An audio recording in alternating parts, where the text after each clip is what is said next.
What's going on, ladies and gentlemen? Welcome back to the Let's Play Naruto GNT Marathon. So, today, in the natural progression of things, we are now making our way up to GNT 3. So, I've explained this before. I've played 1, 2, however, 3, well, 1 and 2 are basically just the American Clash Ninja, 1 and 2.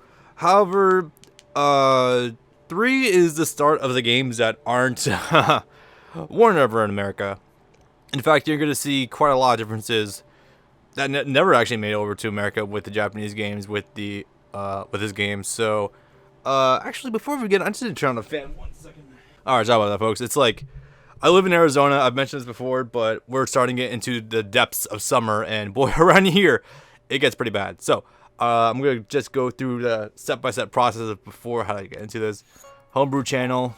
Still a wacky as hell setup. Also, I figured it'd be easier to start on the Wii menu every time because it's, you know, thematic and it's easy to illustrate my shit. So yeah, as a result, Nintendo don't. All the stable program has never caused me problems once with any of these games, and I love it for it. So you know, one of these days I really got to get the USB driver, USB loader working. So hopefully I'll be able to do that. By the way, if I sound a little out of it right now, I apologize. So the other day, I kind of had some not terrible food poisoning. I've had much worse over the last couple of months, but it was enough to completely drain the water from my body. So as a result, I'm kind of finding a little bit of lightheadedness and a little bit of lingering dehydration. It's not that bad. I'm not gonna like collapse on set or anything, but I might be a little disoriented sometimes. Anyway, let's get the shit going. Built February 5th, 2017. Nice. Alright. And good. So, however, I will say one quick thing before we start. I have not really completed this game yet. Yeah, it's the same as always. Same as Clash Ninja 2. I'm still in the middle of actually finishing the game first before I'm able to completely record it. The game... Oh, man. I did not expect it to actually incorporate so much shit from previous games. Shot mechanics back in spades. Anyway.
So, first of all, sadly, I don't think the music is quite as good as Clash Ninja 2's intro, but that was still pretty sizable, I must say. Not too shabby on the guitar work there, guys. Oh, God. Alright. Come on, remote. Fuck. Ugh. Alright. So, first of all, sorry, guys. My remote is being a little pain in the ass. But first of all, I'm recording this on a brand new TV. So, completely out of nowhere, I know, but I have finally upgraded from my piddly little 27-incher TV I've had for like 5 years. I'm now on a 4K 50-inch TV sitting in the middle of my room, and it is kind of ridiculous, I must say.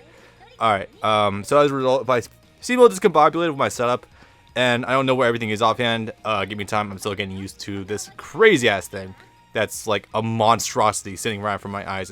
It's nuts. But anyway, so, again, I don't have everything in this game unlocked. I'm gonna go try to find training mode really fast. Okay, so, first of all, again, I'm still new to GNT 3. I've played the entire story mode. I have most of the story mode sets unlocked. However, this menu is kind of lacking in terms of like easy ways to keep track of everything. So, as a result, I've had to consult a lot of game facts guides in order to actually keep track of everything. So, this is single player stuff. 1 to 4 player stuff. This is definitely story mode. I want to. I'm not entirely certain if this is training mode or not. No, that's something else. I'm not entirely sure what that is actually. This should be it. I know training mode is generally like towards the bottom of these things. But anyway, yeah, as you can see, this has been something. I haven't had as much free time as I'd like to actually record this game or practice it, but I've been trying to make do. There's still a lot of things I want to hammer out, but anyway, so actually, who would be good to show this off with? Let's go Sausage, since I inadvertently became a very, very popular Sasuke player in this series, because fuck it. Do we have the Naruto station here? No, we do not. That's a shame. That's okay, though. So I want to stress for the record, I haven't played it in a long time, like, not since I actually recorded it, but this game is borrowing a lot of shit from Clash Ninja Revolution 1. Like, I'm pretty sure I should have probably studied this beforehand. I feel dumb that I didn't, but this game incorporates a lot of shit. Like, first of all, first game you can do this. In mid-match transformations, also it has, I know Sasuke isn't the best example to show this because he already had in the last game, but now you have non-cinematic super attacks. So yeah, that's pretty fucking cool, I gotta say. Yeah, so as a result, this really throws some dynamics into a lot of characters that come in this game. Like, Sasuke has access to 2 different movesets in the middle of combat, so that's really cool. If you ever played Revolution, this is nothing new to you whatsoever. I just want to illustrate that this is the very first time Clash Ninja actually did this while still using the original Clash Ninja engine, because remember, Revolution is actually running on a different engine from what everything else is. Also, the fact that this is the first time I can use Zabuza in a game that isn't fucking Clash Ninja 1 or 2. This is surreal for me because this never happens, but it's a thing, so cool. Alright. Let's see, this is also the first time we get a lot of new stages. Like, it's crazy to think we didn't get the Sand Villas before this. Of course, it introduced Tanjaku Town, or Tanjaku Castle, I think it's called. I want to say that. Alright, so, yeah. Check this shit out. As someone who's been using Zabuza and Clash Ninja 2 for, like, 10 plus years, the fact that I can suddenly do this with him is something to behold. It's been something to get used to. Definitely. Oh, and I just want to showcase my favorite amongst all of these. I think I'm inadvertently becoming a Haku user these days. It's kind of strange, actually. Anyway, let's just go over here really fast. Yeah, I definitely want to say these are the exact same menus and HUD setup as Clash Ninja Revolution 1. So let's give this a shit. Give it a shot. Down X. Yeah, it's something. So, let's move on, show it really fast. Other various things this game changes is that... Is he gonna block? No. Let's change that. Nope, that's not either. I think that's health regeneration. Okay. So, as he continues to block, his shield slowly becomes, changes color from blue to yellow to red. Again, Revolution has had this for a long time, but this is also the first game to introduce, not really chip damage, but guard damage. The idea of a breakable guard, because, well, if you think about it, the only thing you really have to look out for in the the Clash of Ninja games is just for throws. I mean, if you just block that, the only thing you really have to look out for is just moves that put you in block stun and chip damage. So the fact that you now have a finite amount of guard before you crack, that's really cool, and definitely throws a lot more change into the meta. That makes you have to basically either respond to someone's offense or dodge out of the way, or you incorporate movement of some kind. So that's really cool. Fuck, my throat is already dying. Why is this? I don't even know. All right, so let's go get look at this Gatorade before we start.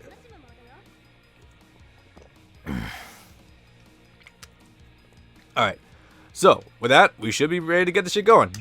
Again, this is very similar to Clash Ninja 2. In fact, I'd almost say this game is a one-to-one of Clash Ninja 2, actually. So, what I mean by that is, you basically have episodic chapters you go through in order to get to the end of the game. The official end is at 24, but I have up to 29. I think there's like 32, 34 total in this game. Again, I'm still in the middle of unlocking everything, but shit's been whack around here, so I haven't had time to grind as much as I could. One thing I do want to stress, or not stress, but I really want to personally point out, if you go into the shop, just let me play through, Anko talks, and not like text boxes. She talks and she has a voice. I mean, maybe it's just me, but I find this, I'm so used to Anko not saying shit, and also like not moving at all, or saying anything, or having a voice. So, as a long-time Class Ninja 2 player, this is fucking weird for me. But, what you gonna do? So, I still have a lot of shit to unlock. Most grinding methods for Rio still apply in this game, like grinding survival, arcade. I think I haven't tried cranking the difficulty or the attack power to alter the amount of money you get, but you do get a good amount of money in this game. So, without further ado, let us now actually get into the story mode at hand, whatever it is. Also, before we get into this, I have to do a thing really fast. Do you know where the hammer is? I don't know. Sorry, because I have a lock on my door because people are out there. I have to respond to messages every once in a while. But what I'm going to be doing is, there is luckily a very handy translation guide for everything in this game on GameFAQs. I'll leave a link to that down in the description below. It's very convenient to have on hand if you're doing this game. I'm just scrolling up to it really fast. This is very convenient actually because this game has a lot of goddamn fan. This game has a lot of requirements in order to actually beat missions. So as a result, some can be pretty abstract. So I've had to look this up. Let's see, mission. Let's see, where is it? Oh, okay. So mission 1 is this tutorial. Hang on, guys. My fan is being a dickhead right now, so I'll be back in a tick. All right, sorry about that. My overhead fan was making some sort of creaking sound, so I had to lower it. In exchange, I had to turn my ground fan on. So if you hear that background fan, I apologize. There's not really a lot I can do about that. Man, I'm just a mess right now. Heads in the clouds. Still tired, technically. Not really feeling like recording, but I have nothing to show next week, so might as well go for it. Anyway, enough griping. Let's just get into this bitch. Yep, okay. So, the small text there is new game. You have missions select. If you haven't beaten yet, you can select continue. Just be certain that you don't actually, like... Actually, that's not really a word. If you accidentally click new game when you're in the middle of doing a story, don't really worry about it. You can just jump back to where you were. It's no big deal at all. Yeah, all good. So, basically, this game, it focuses a lot on the Tsunade Chase arc and the Itachi arc from, just beyond the, Chunin Exams arc. However, it does still recap a lot of stuff leading up to the Chunin Exams arc, so don't worry about that. You may remember that GNT 2 kind of took a lot of liberties with how the story mode played out. That was because, I'm not entirely sure the anime or the manga was up to that point at that time. I'm gonna guess the anime, probably. So they didn't have the assets to tell the story as it exactly is, but this game does, and it goes slightly beyond it, so no big deal. Yeah, it's pretty cool because there's a lot of fights in this game that weren't in GNT 2 because there's a lot of new characters. Like, this is the first game to introduce Tamari, Tenten, Shino. There's a few others in there. I can't think of them offhand. However, there's a very cool thing I have to show later on, and it's going to be something else. Alright, so the beginning here is basically a little tutorial. I'll walk you through it. It's nothing too crazy. Nothing you have to look up a translation for. Walk backwards and forwards, easy. Yeah, it's convenient this opening mission is in fact a tutorial, so nothing too bad there. If I fast forward through some text, I apologize, but what you see here is what you get. I'm going to just basically running down it. This one's just gonna be running. Easy stuff. Oh man, why is my throat dying recently? I have no idea why. Well, whatever. So, yeah, I think this might be the very first tutorial mode that Class Ninja ever actually had. Which is weird to think, because you think it would have had one sooner, but nah, it took until 3 to incorporate an actual full-on tutorial. Oh well. That's what I think too, because I'm currently in talk with one of the most prominent Taisen players in America, actually. We're currently plotting out a full-blown advanced meta guide for the Taisen series, because it's a very good way to get people into the series and cover bases for people who are newer to it and want to find out the deeper stuff. Like, I'm not gonna spoil everything. Just taking some of that water. I'm not gonna spoil too much, but it's gonna cover stuff like baiting substitutes, basics of poking and pressure, basic Oki, all that good stuff. So yeah, pretty decent. I think this wants me to do a full string. No. What is this one? Something B. What the hell does it want me to do? Oh, you know what? Really? Huh. What the hell is this one? I'm not too sure offhand. Well, look, is what we have a translated guide for, hey guys? Oh shit. Yeah, this one could be take a sec. Hang on, guys. I'm sorry. Oh, jumping. That took a second to dawn on me. I was like, not side Bs, not down Bs. Is it jump? Yep, it's jump. Okay, sorry about that. Yeah, this. You know, I keep forgetting Naruto has that long ass string of A moves from the ground. I gotta use that a lot more.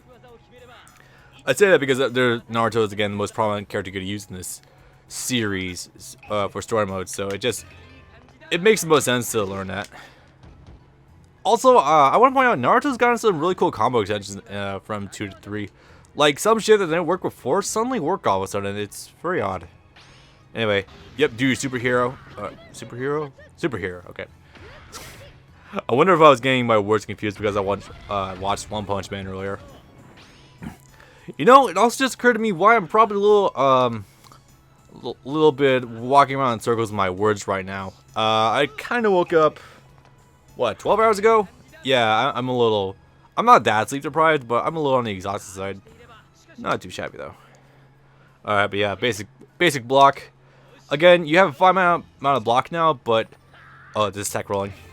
Yeah, just press back or any direction and A or B before you hit the ground, and you'll recover a lot quicker. So that's really good to know. Just be careful because sometimes opponents will bait you into doing that. Yeah, it's a substitute. Yeah. L and R do different kinds of substitutes. L is counterattack. R will teleport you a safe distance away, so that's pretty cool. The thing about the attack substitutes is that if it lands a counter hit, you will actually get a full combo. At least that's how I remember it being in Revolution. I could be wrong about that, but ow. So, basic first match against Iruka. No real conditions to worry about. Just go at it. Have fun. Also, this combo is still great. Down B, A, B, X. Just demolishes him. By the way, I think there was like... I'm not certain, but I feel like there's a huge buff to super damage in this game. I don't know, maybe I'm imagining that, but it feels like your super attacks do a lot more damage in this game. I'm not certain if you can do anything cool off the kunai ender there, but alright.